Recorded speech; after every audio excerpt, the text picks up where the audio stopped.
Kaya sa lahat na nakikinig ng mga anak, habang buhay ang magulang nyo, mahalin nyo. Wala kayong maigaganti na anumang physical na bagay sa hirap ng magulang, kasi yung magulang yun ang kinasangkapan ng Diyos para tayo umiral sa mundo. Meron tayong tinatanaw na utang na loob.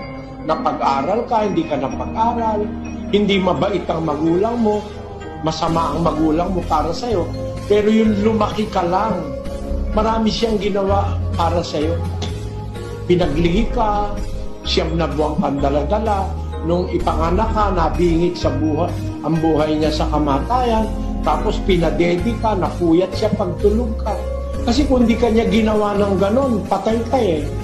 Tingnan mo yung yung batang maliit, pag hindi mag-aalagaan ng magulang yan, o kung kahit na sino, walang mag-aalaga, hindi mabubuhay yan eh.